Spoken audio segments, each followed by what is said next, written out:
皆さんこんにちは。卓球用具という深くて暗い、それでいて最高にエキサイティングな迷宮へようこそ。今日は世界161カ国という驚異的なネットワークを誇りながら、日本ではまだその真の姿が一部の熱狂的な層にしか理解されていない独立系メーカーの王、サンウェイを徹底解剖します。解説のケンジです。よろしくお願いします。こんにちは、みさきです。卓球を始めて数年、ようやくラケットの素材とかを気にするようになったんですけど、サンウェイって聞くと、どうしてもあのピストル型のちょっと変わった形のラケットを作っている面白い会社でしょっていうイメージが強かったんです。でも実は、今の卓球界の常識を根底から変えようとしている、ものすごいエンジニア集団なんですよね。その通り、今日我々が徹底的に読み解くのは、サンウェイ卓球用品総合調査報告書、2026年に向けた包括的分析レポートだ。これ、ただの宣伝用の綺麗なパンフレットだと思ったら大間違いだよ。副題にある通り、メーカーやベテランプレイヤーが教えてくれない卓球の真実を容赦なく暴き、視聴者様コメントに対してさらに調べてみました62というユーザーの生々しい疑問に対する追加調査まで含んだ驚異的な情報密度を誇るレポートなんだよ。業界の真実、なんだか聞いちゃいけない話まで出てきそうでドキドキします。ケンジさん、専門的な物理学の話とか、市場の裏側のドロドロした話も出てくるみたいですけど、私のような中級プレイヤーにもわかるように、たっぷりこってりと解説してくださいね。あ、それと、後半に向けてボリュームが減らないように、気合を入れてお願いしますね。任せておいて。今日は全20パート、情報量のリミッターを完全に破壊して、サンウェイのエンジニアリングビジョンのすべて、すると彼らが描く卓球の未来を語り尽くすよ。文字通り、卓球界の常識を覆す旅の始まりだ。それじゃあ気合を入れていこう。ケンジさん、まずはこの分厚いレポートの核心を私たちの頭にガツンと叩き込んでください。2026年現在、サンウェイについて私たちがまず知っておくべき最大の発見、すると驚愕の事実は何なんですか？全体像をつかんでから各論に入りたいです。良い質問だね。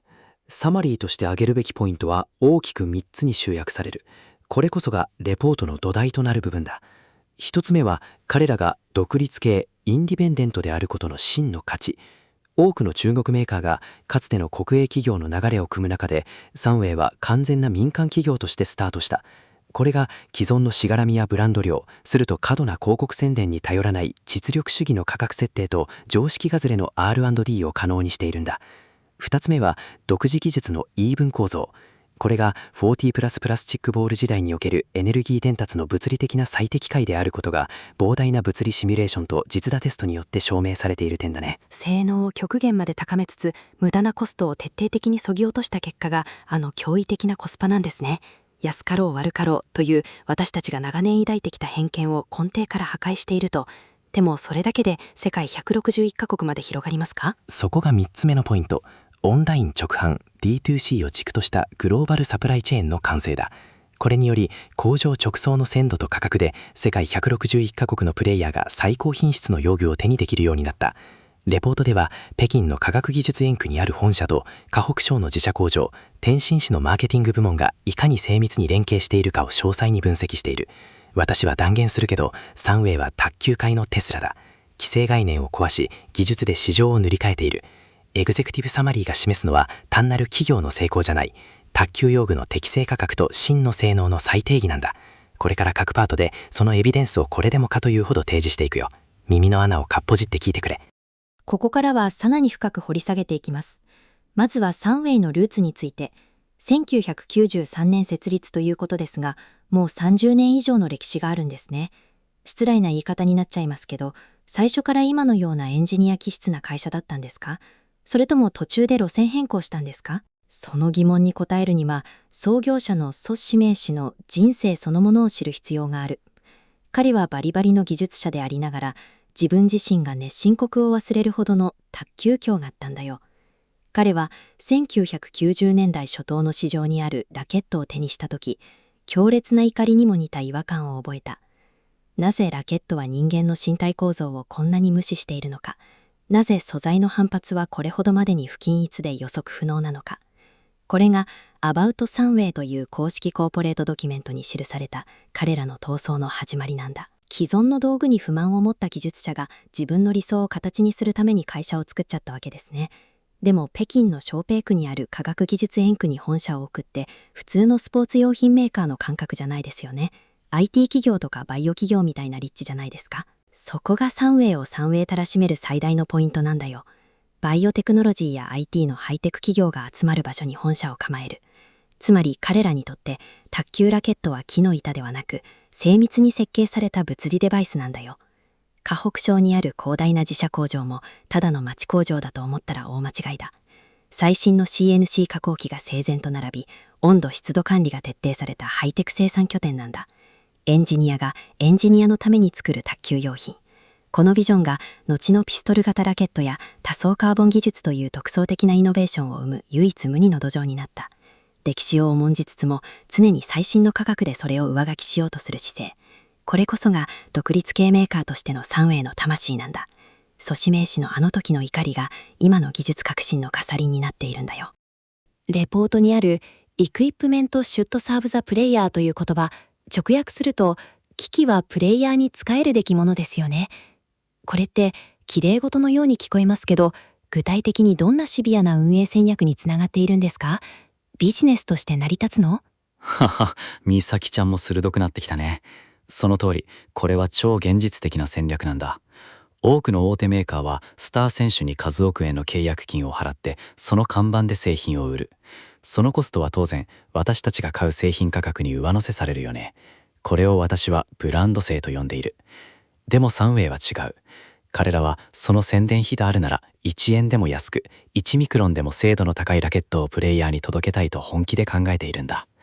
これが彼らが ISO9001-2000 のような国際的な品質マネジメントシステムをいち早く取得し、中国卓球協会機器工業委員会 CTTTAIC の重要メンバーとして企画そのものの策定に関わっている理由なんだよ。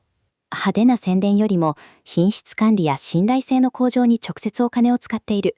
それって私たち一般ユーザーにはどういう具体的なメリットがあるんですか？サンウェイテーブルテニスブランズの専門ショップレポートでも、サンウェイの製品は宣伝費を削った分素材にコストをかけていると高く評価されている。例えば一般的なメーカーなら3万円するような高級素材構成を彼らは1万円以下で平気で提供することがある。これは単なる安売りじゃなくてプレイヤー第一主義という明確なビジネス戦略、いわゆるプロダクトリーダーシップなんだよ。広告でプレイヤーを幻惑するのではなく、実際の打球感と物理データで納得させる。ブランドロゴを自慢するのではなく、自分の技術を最大限に引き出してくれる本物の道具としての価値を理解している情報リテラシーの高い人たちに選ばれているんだね。これは既存のマーケティング主導の業界に対するエンジニアリングによるクーデターとも言えるよ。いよいよ技術の革新に切り込みます。レポートの目玉技術、イーブン構造。これ、従来のラケットと何が根本的に物理的に違うんですか？私にもわかるように説明してください。これぞ物理学の勝利、サンウェイの真骨頂だ。テーブルテニスデイリーフォーラムでも世界中の用具マニアが数式を交えて激論を回したトピックだよ。従来のラケットは真ん中の芯材を厚くして、するとその上にカーボンなどの素材を貼る3+2や5+2構造が主流。でもこれだとインパクトの瞬間、厚い芯材にだけ負荷が集中してエネルギーが分散しちゃうんだ。さらに芯材の木目の個体差が弾みに大きく影響してしまう。対してサンウェイのイーブン構造は木材とカーボンを非常に薄く、かつすべて同じ厚み、イーブンで積層するんだよ。同じ厚み、イーブン。それって作るのがめちゃくちゃ大変そうですよね。だって木材って天然のものだから1枚ずつ硬さも重さも違うじゃないですか。それを全部揃えて積層するなんて人間の技じゃない気がします。その通り、だからこそ極めて高度な素材選別技術とミクロン単位の積層制御が必要になるんだ。特に19層構造の BY1091 を見てごらん。木材10層、ソフトカーボン9層だ。これによってラケット全体が均一にたわみ、均一に復元する。プラスチックボール特有の滑りを抑え、ボールを深く長く掴むことができるんだよ。エネルギー損失を最小限にし、回転量を最大化する。まさに40プラスボール時代の物理的な最適解と言える。この19層という数字は単なる見栄えじゃなくて、複雑な有限要素法解析から導き出された究極の打球感の減衰を最小にする究極の数字なんだ。これを安定して量産できる工場は世界でもサンウェイくらいだろうね。彼らは木材を扱っているんじゃない、物理現象を制御しているんだよ。層と層の間の接着剤の厚みすら 0.01 ミリ単位で管理されているんだから驚きだ。サンウェイといえばこれ、ピストル型ラケット。ついに第10世代まで来たんですね。正直、初めて画像で見たときは、ネタ枠のおもちゃでしょって思っちゃいました。ごめんなさい。でも実際は性能もガチなんですよね。ガチどころか人間工学エルゴノミクスの告知だよ。美咲ちゃん、ベストテーブルテニスラケット4アマチュアプレイヤーズのリサーチデータを読み込んでごらん。この形状は人間の前腕の骨格構造とラケットの打撃面を物理的に完全に一致させるように設計されているんだ。普通のラケットだとシェイクハンドでもペンホルダーでもどうしても手首を不自然に曲げて面を作る必要があるよね。これが故障の原因にもなる。でもピストル型なら腕をまっすぐ伸ばした先に自然に理想的な打撃面が来るんだよ。これによってバックハンドの威力が物理的に 15% 向上するという驚異的なデータが出ているんだ。 15%。バックハンドが苦手な私からしたら、週3回の技術練習1年分をスキップするくらいの差じゃないですか。でもこんなの公式試合で使っても審判に怒られませんか？ルール的にクレーなんじゃない。そこもサンウェイは抜かりない。 ITTF 国際卓球連盟の公認を眼下に維持し続けているのは、これが色物ではなく正当な進化であることを世界に証明するためなんだ。第10世代ではグリップの指のかかり具合がさらにミリ単位で改良されていて、指先での繊細な角度調整が可能になった。腱鞘炎に悩むプレイヤーがこれに変えたら痛みが消えて成績が上がったという報告も多い。審判に二度見される快感を楽しみながらリズムで、すなわち合理的に勝つ、そんなインテリジェンスなプレイヤーには最高の武器だね。見た目の奇抜さに惑わされず、中身の本質を評価できるかどうかがプレイヤーとしてのリテラシーを試しているんだよ。ラケットに使われているハイテク素材についてももっと詳しく知りたいです。PBO とか PLC とか、なんだか呪文みたいで難しそうですけど、要は良い素材ってことですよね。他社と何が違うの？簡単に言い過ぎだけど方向性は合ってる。これらは宇宙産業や防弾チョッキに使われるような鉄より強くて軽い超高性能素材だね。PBO ファイバーは業界最大手が ZLC と呼んでいる素材と同じ高密度ポリアミド。PLC はポリアリレートカーボンだ。サンウェイの真の姿は、これらの高級素材をただ使うんじゃなくて、自社の CNC 加工機で100分の1ミリ単位の精度で成形していることにある。これはテクノロジーサンウェイスポーツという技術レポートで詳細に解説されているんだ。100分の1ミリ。それってもはや卓球用品じゃなくて工芸品というか精密機械の域ですね。木材でそんな精度を出す意味って打感にどう響くんですか？大いにあるよ。木材は天然素材だから湿気や個体差でどうしても目に見えない歪みが出る。それを CNC で正確に削り出し、先進ファイバーをミクロン単位で配置することで工業製品としての均一性を極限まで高めているんだ。だからサンウェイのラケットは個体による重さや弾みのばらつきが他社に比べて圧倒的に少ない。ネットで買っても外れの重い個体や練りが悪い個体を引くリスクが極めて低いんだよ。これは自社工場で素材の選別から積層、成形まで一気通貫の生産体制を持っている強みだね。職人の勘という曖昧なものをエンジニアリングが高度にバックアップし、世界中のプレイヤーに均一な感動を届けている。これぞ21世紀のラケット作り、いやラケット製造のデジタルトランスフォーメーションと言っても過言じゃないね。みんなが絶賛するフェクストラ7。これ、私の周りのベテランさんも正直これで十分すぎるって言ってます。どうしてあんなに安くてあんなに高性能なんですか？某有名メーカーのコピー品だなんて意地悪を言う人もいますけど、これは卓球界最大のミステリーの一つだね。メガスピン .net のレビューを読んでごらん。この価格でこの打球感はもはや犯罪的だ。他社が倒産してしまうとまで書かれている。秘密は北欧の伝統的なシナ米合板の構造を今のプラスチックボールに合わせて徹底的に現代化したことにあるんだ。今のボールは昔のセルロイド球より重くて硬い。だから従来の7枚合板だと厚すぎて弾みすぎ、コントロール不能になる。サンウェイのエンジニアは合板の厚みをあえて 6.0 ミリ以下に抑え、独特のしなりを持たせた。これがボールをつかむ感覚を生み、驚異的なコントロール性能を叩き出したんだよ。名作のいいところを徹底的に研究して、今のボールに最適化したということですね。でも安さの秘密もやっぱり気になります。何か裏があるんじゃ、裏なんてないよ。理由はシンプル。無駄なテレビ CM を一切せず、パッケージも極限まで簡素化。広告費を1円もかけていない。だから大手メーカーの同等品の3分の1以下の価格で出せるんだ。世界中の上級者が最初は予備ラケットとして買ったはずのフェクストラ7をいつの間にかメインで使っている。なんて話は世界中のフォーラムで溢れている。ブランドロゴに数万円のお布施を払うのをやめたプレイヤーたちがこのラケットを選んでいるんだ。もはやフェクストラ7という名前自体が一つの信頼のブランドになっている。実力が名前を、するとブランドの歴史を追い越してしまった極めて稀有な例だよ。これは用具の価値を価格ではなく機能で判断する真のプレイヤーたちの勝利なんだ。ラバーについても教えてください。ターゲットナショナル。これって中国代表のトップ選手が使っているような青いスポンジのラバーと似ているんですか？なんか強そう。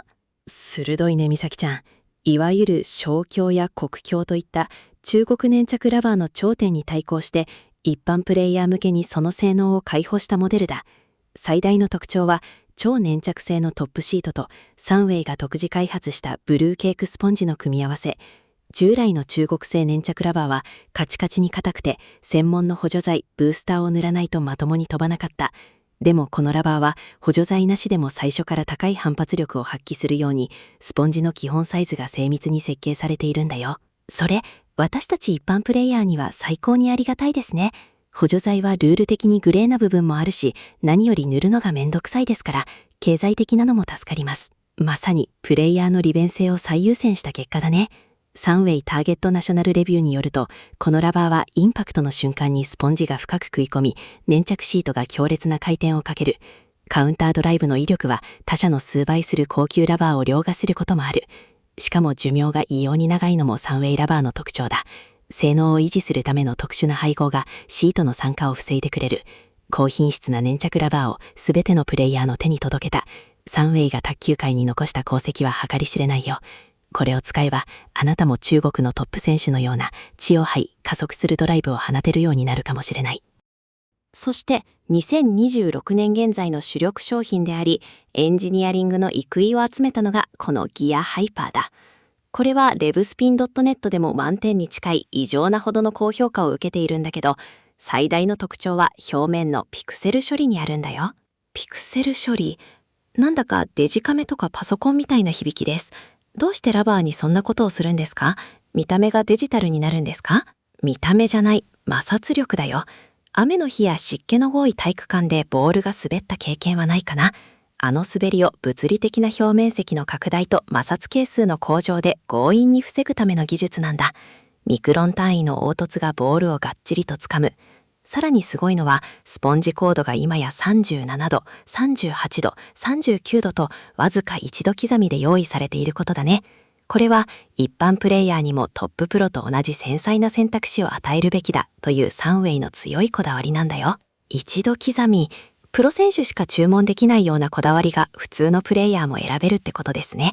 でもどれを選べばいいか逆に迷っちゃいそう。自分のスイングスピードに合わせて完璧なコードを選べる。それこそが真の贅沢なんだよ。これは自社でスポンジのコード管理を極限まで突き詰めているからこそできる神業だ。今のトレンドである粘着テンションの一つの究極の到達点と言えるね。自分の上達に合わせてコードを一度ずつ上げていく。そんな RPG のような楽しみ方もできるラバーなんだよ。道具に自分を合わせるんじゃなくて、用具を自分に合わせる。これがサンウェイ流なんだ。表面のシートの厚みも 0.1 ミリ単位で調整されているこだわりっぷりだよ。ボールや卓球台についても、レポートではかなりページを割いていますね。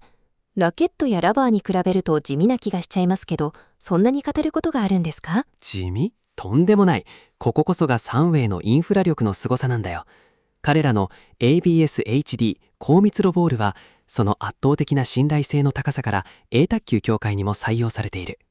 ITTF 国際卓球連盟の公認基準は実は意外と幅があって、その範囲内なら合格なんだけど、サンウェイをさらに厳しい独自の自社基準を設けているんだ。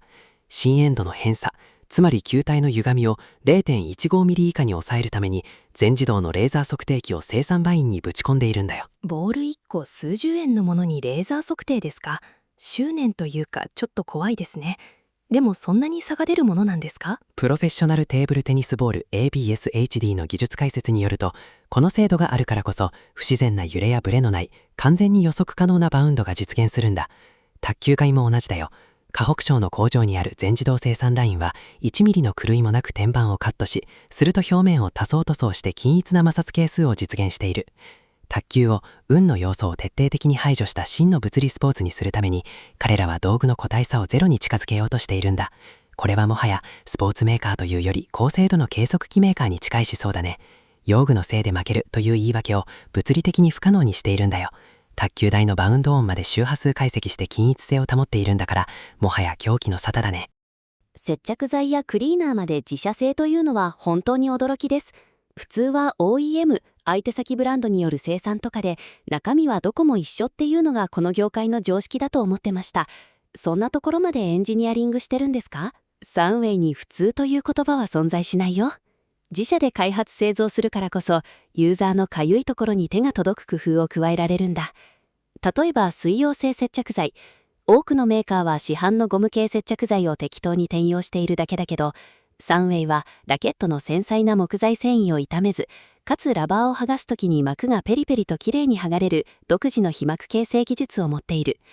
さらに驚愕すべきは、レポートでも大きく取り上げられているラバー裁断機だね。あ、さっきちらっと言ってたブツブツしいプレス機みたいなやつですね。私いつもハサミで切るの苦手で、せっかくのラバーがギザギザになっちゃうんです。ハサミで切るとどうしても断面が不均一になるし、無理に力を入れると高価なラケットのエッジを傷つけるリスクもある。それを誰でも1秒で手術用メスのような精度でカットできるようにした専用マシンだ。これは卓球ラバー接着剤人気商品一覧でも、その実用性の高さからこだわり派のプロショックで絶賛されている。プレイヤーが日常的に感じるちょっとしたでもすごく面倒さいことをエンジニアリングでスマートに解決する。この一貫した姿勢が素晴らしいよね。道具を大事にするプレイヤーへのサンウェイからの深い愛を感じるよ。こういう地味な部分にこそメーカーの良心が宿るんだ。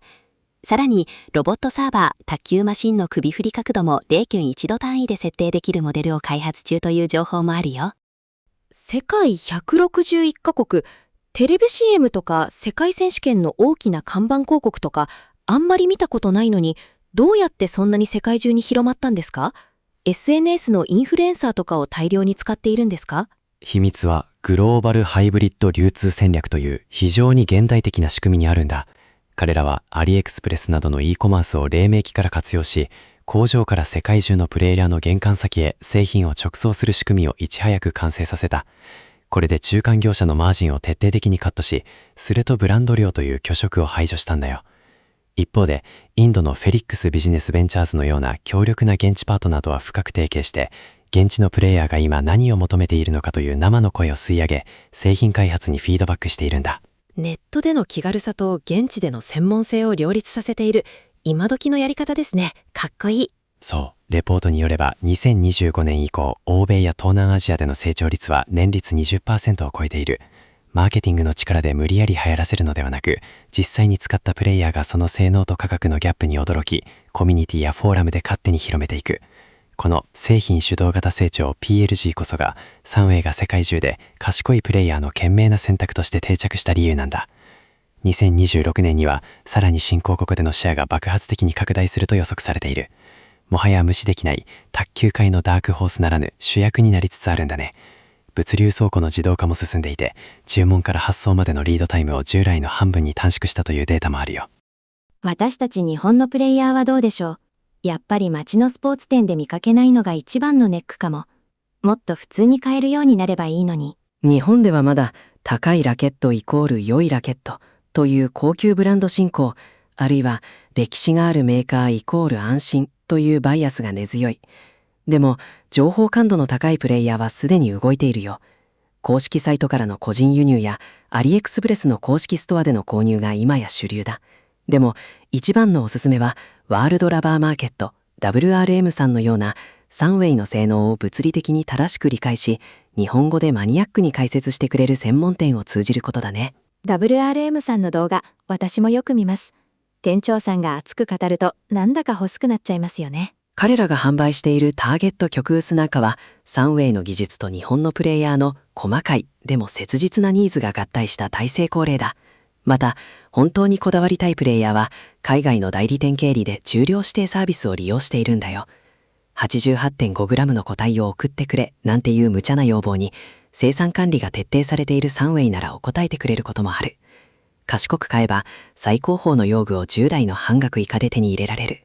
これからは情報収集力がそのまま卓球の実力に直結する時代なんだ。ブランド力に頼らず自分の眼力で最高の相棒を見つけ出す。その楽しさがサンウェイにはあるんだよ。日本国内のユーザーグループも SNS で活発になっていて、ユーザー同士の当たり個体情報の交換も行われているんだ。インドでの躍進、これはレポートの中でもかなり大きなというか衝撃的なトピックになっていますね。なぜ今インドなんですか？卓球のイメージがあんまりないですけど。インドは今人口ボーナスを背景に空前の卓球ブームが来ているんだよ。そこでフェリックスビジネスベンチャーズがサンウェイと組んでいったのが全国の学校への卓球インフラの民主化だ。数万円もするドイツ製や日本製はインドの一般家庭にはまだハードルが高い。でもサンウェイならプロクアリティの用具を手に届く価格で供給できる。その結果、今のインドのジュニア選手の多くがラケットを握ったその日からサンウェイを使って育っているんだよ。未来のトップ選手たちが最初からサンウェイを当たり前のスタンダードとして使っている。これ既存の大手メーカーにとっては恐怖でしかないですね。その通り。グローバルテーブルテニスマーケットレポート2026はこの次世代への先行投資が10年後の卓球市場の勢力図を完全に塗り替えると冷徹に指摘している。ブランド名で選ぶ大人ではなく、性能と結果、さらに手に入れやすさで選ぶ子どもたちがサンウェイを選んでいる。これは既存の巨大メーカーにとって最も恐ろしいシナリオだろうね。まさにアジアの草の根から卓球革命が起きているんだ。サンウェイが世界の共通言語になる日もそう遠くないかもしれない。このパワーシフトはもう誰にも止められない。インド国内のプロリーグでもサンウェイの使用率が急増していて、2026年の国内王者もサンウェイユーザーだったという速報も入っているよ。さあ、第16パートだ。ここからはレポートの中でも最も難解、すると最も興奮する物理的優位性の証明について語ろう。美咲ちゃん、覚悟はいいかい？彼らはボールの威力を単なる速さではなく P トータルイコール V ファーストプラス V セカンドプラス L ロスという独自の数式で定義して解析しているんだ。出ました、ケンジさんの大好きな数式。笑い。V ファーストは打ち出した瞬間の初速ですよね。それはわかります。じゃあ V セカンドと L ロスは何を意味してるんですか？ V セカンドはバウンドした後の伸び、いわゆる二速、セカンドスピードだ。そして L ロスは打撃時のエネルギー損失。多くのメーカーは初速ばかりを追い求めるけど、サンウェイのエンジニアリングの凄さは、この L ロスを極限までゼロに近づけている点にある。周波数解析、ヘルツによって、ラケットの振動がどのようにエネルギーを不要な熱や不快な振動として逃がしているかを突き止め、それをイーブン構造や特殊素材の配置で完璧に封じ込めたんだよ。エネルギーが逃げないから、軽く打っても重い球が出るし、相手のコートで球が失速せずに、むしろ伸びてくる。それって、科学の力で相手の感覚を狂わせるってことですよね。ちょっとずるい気がします。それが技術革新の醍醐味だよ。ファーストスピード&セカンドスピードという技術リポートでは、サンウェイのラケットは他社製品に比べて、バウンド後の速度低下率が 3% 低いという驚異的な実証データが出ている。このわずか 3% がトップレベルのコンマ数秒の攻防では取れるか取れないかの死活的な差になる。感情を排して科学の力で勝つ。サンウェイのラケットを使うことは物理学を味方につけることなんだ。これを一度理解したプレイヤーはもう旧世代の道具には戻れないよ。さらにスイートスポットの面積も従来構造より 18% 拡大しているという計測結果もあるんだ。いよいよ革新中の革新。全プレイヤーが息を飲む業界の真実パートです。ケンジさん、今日は台本なんて無視して思いっきり暴露してください。私たちが長年信じてきたことの何が嘘だったんですか？よし、全部ぶちまけるよ。まず一つ目、カタログに載っているスピード100、コントロール90みたいな数値。あれ、レポートでは完全に無意味なただの主観的数値と一蹴されている。メーカーごとに勝手な基準でつけているから比較の対象にすらならないんだ。サンウェイはこれを振動周波数、ヘルツというごまかしようのない物理量に変えるべきだと提唱している。ヘルツ数が高いほど反発が速く、低いほど球持ちが良い。これからは数字の代償じゃなく物理的な周波数で用具を選ぶべきなんだよ。今までの選び方は何だったの？数字が大きい方が強キャラ感があって、それを信じてたのに、恥ずかしい。二つ目は価格構造の闇だ。某有名メーカーの3万円の高級ラケット。あれ実は素材代と加工代を合わせても数千円程度なんだよ。残りの2万数千円は莫大な広告費、プロ選手への多額のスポンサー契約金、すると豪華な化粧箱代だ。サンウェイが安いのは品質が低いからではなく、用具に不要な虚飾を売っていないからなんだよ。そして3つ目、ベテランが勧める昔ながらの木材名作。あれ、今の重いプラスチックボールには物理的に反発力が圧倒的に足りていない。科学的に今のボールを解析して作られたサンウェイの最新の多層構造モデルの方が圧倒的に打ちやすく威力も出る。これは物理現象なんだから、感情論や思い出補正で否定しちゃいけない真実なんだよ。古い常識を捨てる勇気こそが上達への最短ルートなんだね。さらに、ある有名メーカーのラバーの中身が実は数世代前の技術の焼き直しに過ぎないという分析結果までレポートには載っているよ。視聴者の皆さんからのリアルですると時にはシビアな疑問に答えるコーナーです。まずはこちら。サンウェイのラバーは重いって聞くけど、ラケットとの総重量が不安です。これ実際どうなんですか？レブスピン .net の100件以上の実測データを見ると、確かにターゲットナショナルなどはドイツ製テンションラバーより数グラム重い傾向がある。でもこれはトップシートのゴム密度が高く、強烈なスピン性能を長く維持するためにどうしても必要な重さなんだ。レポートでは、この重さがむしろ打球の重みにつながり、相手の強打に押し負けない要因になっていると分析している。もし重さを嫌うなら、ラケットをあえて数グラム軽い個体に指定して注文するのが、サンウェイを使いこなすプロの賢い買い方だね。あとはサイドテープの貼り方一つでバランスも変わるよ。なるほど。弱みを強みに、すると買い方でカバーする。次はこれです。ピストル型は一度使うと普通のラケットに戻れなくなるって噂。それって怖くないですか？それは半分正解で半分は誤解だね。人間工学的にあまりに楽な方に身体が慣れちゃうから、普通のラケットを持つと手首が不自然に感じちゃうのは確か。室内の実証テストによれば、3週間の継続使用で神経系がピストル型に最適化される。でもレポートにある通り、第10世代は指の繊細な感覚を損なわないように設計されている。むしろピストル型で正しい打球ポイントを覚えた後に普通のラケットを持つと、以前より面の作り方が上手くなったという声も多いんだよ。行政器具としての側面もあるんだ。そして最後の質問。アリエクスプレスで激安で売ってるけど、本物なの？偽物が怖くてポチれない。それ私も一番気になります。安すぎるとつい疑っちゃいますよね。結論から言うと、サンウェイ公式ストア、サンウェイオフィシャルストアの認証バッジがあるショップなら 100% 本物だ。彼らは中間業者を排除して直販を重視しているからあんなに安くできる。そもそもサンウェイの製品は内部の積層やピクセル処理が精巧すぎて、模倣品を作るコストの方が高くついてしまうんだ。ブランドロゴを2層するより自分で作った方が早い。